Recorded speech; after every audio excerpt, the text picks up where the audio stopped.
You a man with confidence challenge, or you a woman wanting to hear a little bit about a guy's perspective with some confidence challenge, and it's very well likely it's going to relate to you as well. Well, today I wanted to share my perspective as a man and some of my confidence challenges.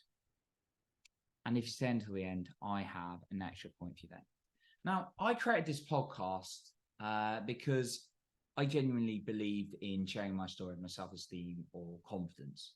And whatever gender, whatever age, whatever your situation is, whatever your background, I, of course, wanted to share my story with everyone, my self-esteem and confidence challenges.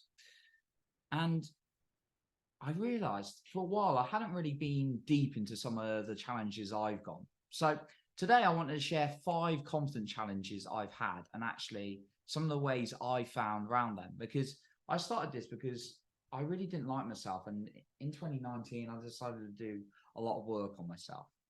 And as I grew, I started to share my message and create this podcast. And fortunately, I was able to impact many people's lives through it. And I speak and people say, you're a really confident speaker. I used to be terrified to even say my name in a meeting. I used to be shy. I used to be really nervous around people. This is something I built up. So like when people say I'm just not a confident person, that's absolute rubbish. That's lazy. I'm just telling you it's lazy. You're just not done the work. And if you're getting annoyed by this, well, good, because it might put you into action. Because this is what I would tell my past self, because I used to say all that rubbish. I'm just not a confident person. I can't do this. I can't do that. It doesn't do you or anyone around you any service by saying that to yourself. And everyone thinks they're special. They're like, oh, well, if you knew my story, we've all got different stories. But at the end of the day, ask yourself, is it serving you by saying things like, I have no confidence. I can't do this. I can't do that. Because if you're anything like me, it didn't help. So let's go into a few of these points I want to share with you. My number one, the confidence challenge that I had is comparing. Looking at other guys and thinking, wow, they're better looking than me, or they're more successful than me, they've got a better body than me, were common things I used to get frustrated with. Or they're just more charismatic than me, and it used to really frustrate me. And I'd be like, they're the kind of guy girls go for and not me. And what did that do for my confidence? Not very good. So what I found is this thing is really, really effective. And it's in a personal and professional capacity. I used to compare myself. Self to self for your progress and self to others for what's possible. So you look at yourself and you see every little bit of progress you make, even every little day when you do something. Praise yourself for that. You've made progress. You turn up to the gym, that's progress. If you want a good body, you're nervous about talking to people, you say hello to someone, that's progress. You've done something about it. You don't look at someone else and look at their massive success. Everyone's different. Look at other people and think what's possible. You see that guy who's massively ripped, well, you could be that too if you put some work in. And people come up with stories like, well, if you understand my story and all this kind of thing. Well, ask yourself if that's really helping you. Okay. Because I've had those stories of like, oh, I can't afford it. I can't do this. I can't do that. And it just didn't do anything good for my life. Right. So look at others for what's possible, comparing. My next one is what really dented my confidence. And this is something I've really worked on the last year and a half. Honestly, even when I started this, it was something I wouldn't, even though I'd shared some of my story to people, like when I was close with people, whether that was friends, family, someone I was dating, like not sharing my challenges with someone really impacted my confidence, and feeling alone and struggle was hard. I've got a coaching session with my life coach in about 30 minutes, actually, when I'm recording this. And getting a coach has been super effective. So that's what I'd always recommend.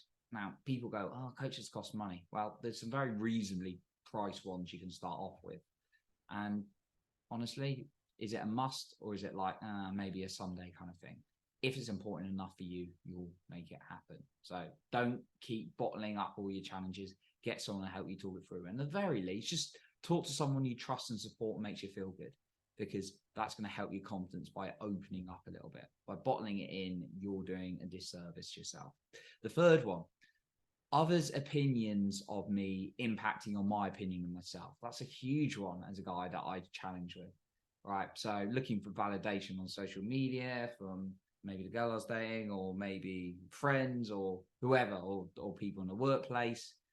Define your identity, and then, yeah, go with who you want to be. Write who you'd like to be, and then just live that regardless of what others say. Now, it's going to be hard. Of course it is. You're not just going to click your fingers and then dismiss others' opinions. Now, I believe that none of us truly are completely riddance of other people, because we need people's opinions, because we need other people to survive, right?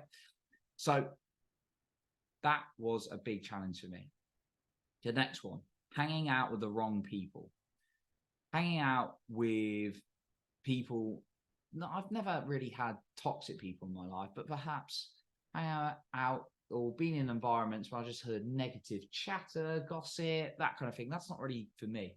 And that can impact your confidence, because it drags you down to a standard, and it's completely up to other people what they want to talk about and what they do. You've got no control over that. I just choose to be in high thriving environments, like people who've got goals, ambitions, who are excited. So hanging out with the wrong people really dented my confidence. So find yourself a high quality peer group, and it's easier in this day and age on online communities and all sorts of things. Meet up as a good group, choose something that's going to serve you. And then the fifth and final one, before the bonus one, of course, is not training myself emotionally. If you rely on the external world, which is everything outside of your own mind, then you risk your happiness, you risk your confidence. Because if you're expecting things to be a certain way, well, the world's unpredictable, people are unpredictable, situations are unpredictable, and that's going to impact your confidence. If things are going good, I used to feel like, I feel amazing. Like I was, we'd have a good football game, we'd win a game. Oh, great, I feel fantastic about myself. Lose a football game, I feel dreadful. I'm pathetic. I'm awful. I'm a useless person, right? That's how I felt as a teenager. That's how I used to define my confidence in football, right? So you've got to train yourself emotionally, because good and bad things are going to happen in life. When the good happens, fantastic, celebrate it, feel amazing about life. When the bad happens, you've trained yourself that you can bounce back quicker. So that's the fifth one that's really key for my confidence. Train myself emotionally every day. How can you do that? You can do things like talking to yourself well, journaling, meditating, breath work, whatever works for you. Something that's going to train your emotions that you're going to enjoy as well. So my bonus point for you is it kind of ties off from the fifth one. It's a technique you could use to the fifth one, and it's the inner child work.